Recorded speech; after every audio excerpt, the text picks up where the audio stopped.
بخاری شریف میں حدیث ہے، قاضی ایاز مالکی رحمۃ اللہ علیہ نے بڑی تفصیل سے لکھی ہے، راوی حضرت انس بن مالک ہیں۔ ایک بندہ بڑی دور سے آیا نبی پاک صلی اللہ علیہ وسلم کی زیارت کے لیے، بڑی دور سے۔ عرب کے جو سردار ہوتے تھے ان کے بڑے ناز نخرے ہوتے تھے، وہ خیر آج بھی ہیں، پروٹوکول کا ماحول آج بھی، یعنی وزیر صاحب کے آگے دو چار گاڑیاں نہ ہوں تو ان کو مزہ ہی نہیں آتا، پولیس والے آگے پیچھے بھاگیں تو حالانکہ ان کو نہیں پتا کہ جو پولیس والے آگے پیچھے بھاگ رہے ہیں نا، یہ حکومت بدلی تو گرفتار کرنے بھی انہوں نے آنا ہے، لیکن وہ بڑا مزہ آتا ہے جب لوگ گاڑی کے پیچھے بھاگتے ہیں۔ کیا بات ہے جناب، بڑی بات۔ اور ہماری طبیعتوں میں پتہ نہیں کون سی، تو نبی پاک صلی اللہ علیہ وسلم کی خدمت میں وہ شخص بڑی دور سے آیا، تو عرب کے بادشاہوں کا مزاج تھا، پروٹوکول بڑا چاہتے تھے، ان کا تو یہ طریقہ تھا کہ حکمرانی کرنی ہے جیسے بھی ہو۔ اگر کسی غلام نے دھوپ میں بندھا رہ گیا، اونٹ اور چھاؤں میں نہیں باندھا تو درے مارتے تھے، اور اگر اس نے کھول کے باندھ دیا تو پھر بھی مارتے تھے، کہتے تھے اتنا سیانا ہو گیا تو انہیں پوچھا ہی نہیں، خود بخود ہی باندھ دیا۔ وہ شخص حضور کی بارگاہ میں آیا، اور بہت سارے لوگوں کے پاس کیونکہ وہ جاتا تھا اپنے سربراہ کا پیغام لے کے، تو وہ کانپ رہا ہے جب حضور کی بارگاہ میں گیا، ڈر رہا ہے۔ اب ذرا بات کو سمجھنا، نبی پاک صلی اللہ علیہ وسلم نے اس سے فرمایا کیوں ڈرتے ہو؟ سادہ آدمی ہے، دیہاتی ہے، بدو ہے۔ اللہ کے رسول نے تھپ کی دی، کیوں ڈرتے ہو؟ تو کہتے حضور مجھے آداب نہیں آتے اور مجھے ڈر آتا ہے، کوئی بات اگر ایسی ہو گئی، آپ مدینے کی حکومت کے سربراہ ہیں، تو کہیں آپ ناراض نہ ہو جائیں۔ حضرت انس بن مالک فرماتے ہیں بات کہاں کی تھی، پہنچ کہاں گئی؟ جب اس نے یہ کہا نا کہ آپ تو حکومت کے سربراہ ہیں، کہیں کوئی غلطی نہ مجھ سے ہو جائے، تو نبی پاک کی آنکھوں میں آنسو آ گئے، حضور رونے لگے، اور نبی پاک صلی اللہ علیہ وسلم فرمانے لگے نہ بھائی، تو کسی حکومت کے سربراہ کے پاس نہیں آیا، نہ تو اس بیٹے کے پاس آیا ہے جس کی ماں گوشت کے خشک ٹکڑے کھا کے بھی گزارا کر لیتی۔ میں تو ایک غریب ماں کا بیٹا ہوں،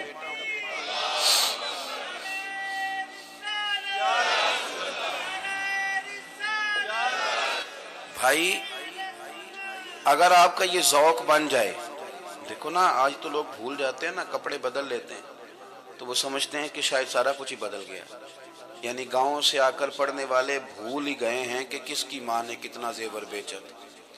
لوگ بھول جاتے ہیں چیزوں کو، اپنے ماضی کو یاد رکھیں، آپ لوگوں کے ساتھ پیار کریں، آپ لوگوں کو موقع دیں، آپ تھوڑی سی اور کوشش کریں اس شخص تک جانے کی جو آپ کو مایوس نظر آ رہا ہے، پریشان نظر آ رہا ہے۔ یہ ہمیں میلاد والے محبوب صلی اللہ علیہ وسلم نے درس دی۔ ایک اور پہلو، حضور سید عالم صلی اللہ علیہ وسلم نے، ہمارے ہاں نا ابھی بھی برادری کی تقسیم ہے، ابھی بھی، اور کچھ میں نے ایسے کمزور لوگ بھی دیکھے، یہ اس طرح کی حرکتیں ہارے ہوئے لوگ کرتے ہیں، ہارے ہوئے لوگ جو اپنے آپ کو سمجھتے ہیں کہ میں کوئی بڑا آدمی ہوں۔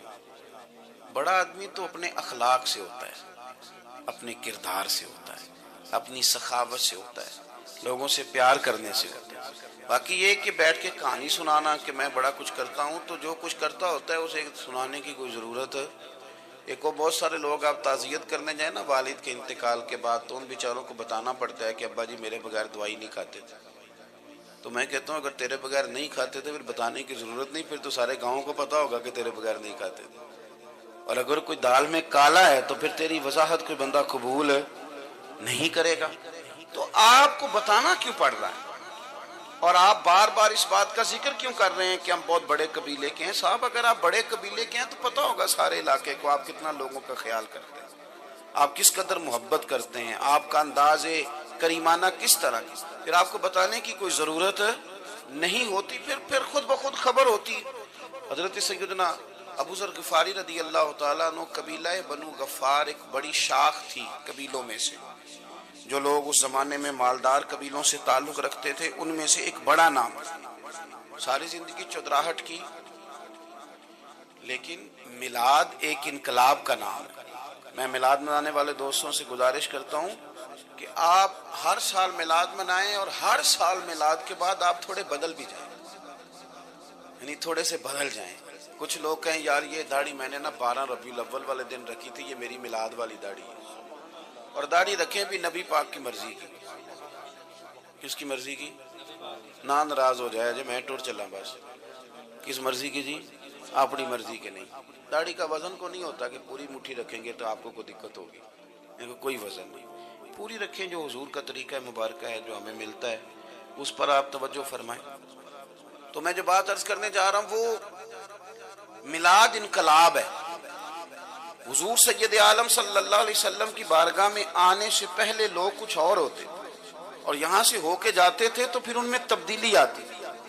میں سارا دن کرامتیں سناؤں نا کسی کو اپنے پیر صاحب کی اور اپنے گھر میں بھی کہ میرے حضرت بڑے، میرے استاد بڑے، لیکن بیوی کے ساتھ اگر میں ترش لہجے میں بات کروں گا تو وہ کہے گی ایسے سکھاندے نے تینوں پیر صاحب. دوست کہیں گے یہ سکھاتے ہیں آپ کی کہانیاں نہیں چلتی، آپ کا کردار چلتا. حضرت ابو ذر غفاری رضی اللہ تعالیٰ عنہ فرماتے ہیں چونکہ میں چودھری تھا، سیدنا بلال حبشی رضی اللہ تعالیٰ عنہ کے پاس میں بیٹھا تھا. کسی بات میں بات آگے بڑھی اور بڑھتے بڑھتے بات شکنجی تک چلی گئی. رائے کے اختلاف نے باتوں میں تلخی پیدا کر دی اور جب تھوڑے لفظ اور تیز ہوئے تو میں نے انہیں کہہ دیا چپ کر، تو ابشن کا بیٹا ہے. کس کے بیٹے تھے حضرت بلال؟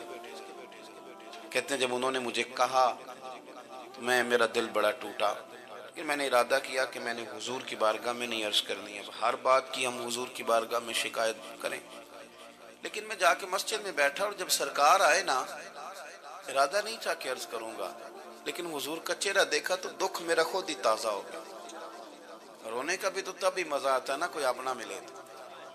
فرماتے ہیں کہ میرے آنسو نا بغیر اختیار کے چھلک پڑے اور میں کھل کے رویا، کھل کے. قربان جاؤں محبوب کے بھی حضور نے پاس نہیں بلایا بلکہ نبی پاک اٹھ کے خود میرے پاس آئے اور مجھے کندھوں سے پکڑ کے سینے سے لگایا، اور جب میں کھل کے رو لیا تو حضور میرے آنسو پوچھنے لگے.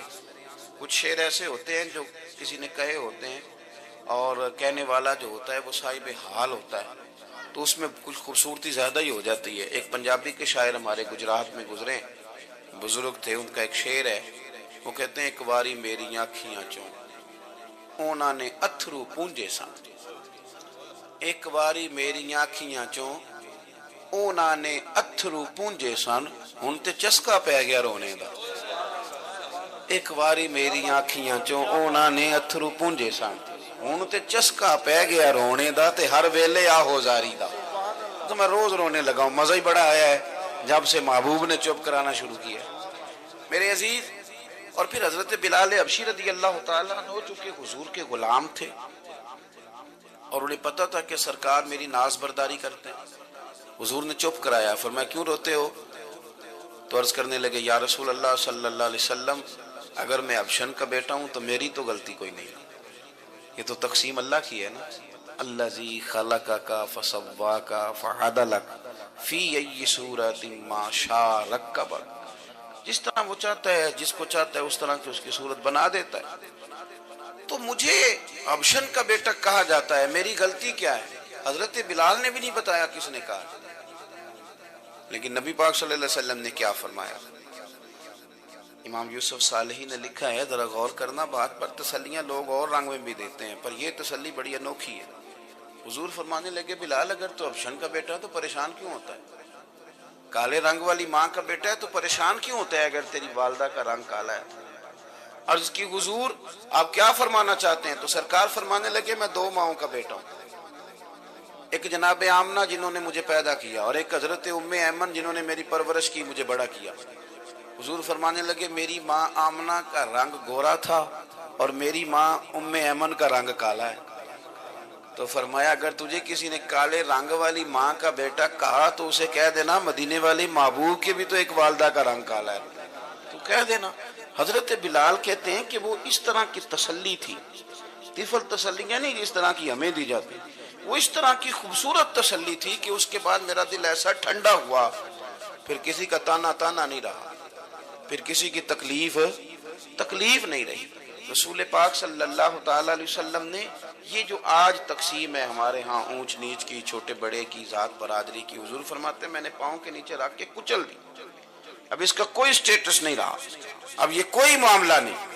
پھر میرے بھائی ایک معاملہ ہمارے اندر جو اور بڑی شدت کے ساتھ آیا اور جس نے بڑا زور پکڑا ہے وہ یہ ہے کہ ہم نا پڑھے لکھے لوگوں سے معذرت کے ساتھ، پڑھے لکھے لوگوں کا بھی ایک مسئلہ ہے، وہ دوسروں کو جاہل کہنا ضروری سمجھتے ہیں. الا ماشاء اللہ۔ میں اکثر کہتا ہوں کہ یہ تو آسان کام ہے نا، آپ نے کہہ دیا جاہل ہیں جی سارے پنڈ والے، یہ تو بڑا آسان کام ہے، تو جان چھڑانے والی بات ہے۔ ان پڑھ ہیں جی اس قوم دا کچھ نہیں بن سکتا، بھی تو آسان کام ہے، جان چھوٹ گئی۔ میں بھی کھڑا ہوتا ہوں نماز جنازہ کی امامت کرنے کے لیے، کبھی تو کہہ دیتا ہوں کہ جناب آج لوگوں کو نماز جنازہ کی دعا نہیں آتی، تو سوچتا ہوں کہ اگر کسی نے کھڑا کر کے پوچھ لیا کہ آپ نے کتنے لوگوں کو یاد کرائی ہے، ہم نے کبھی کہا کہ آؤ بیٹھو یاد کراؤں، تو اس کا جواب کیا ہے؟